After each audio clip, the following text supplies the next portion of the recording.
কান্নার পানির দাম কত জানুনি? চোখের পানির দাম কত জানেননি?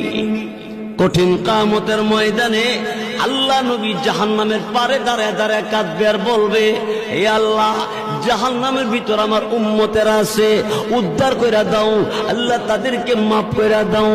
আল্লাহ রাব্বুল আলামিন, আমার আল্লাহ তাআলা জিবরাইল ফেরেশতাকে বলবে, জিবরাইল,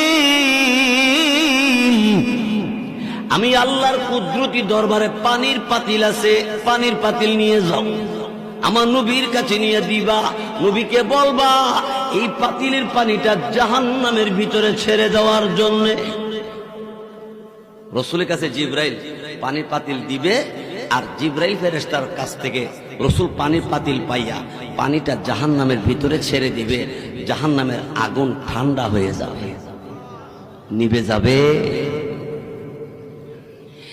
দিলের নবী, আমার আপনার নবী রাহমাতুল লিল আলামিন এমনি ডাক দিয়ে বলবে, জিবরাইল, এত দামি পানি কোন জায়গা থেকে এনেছো?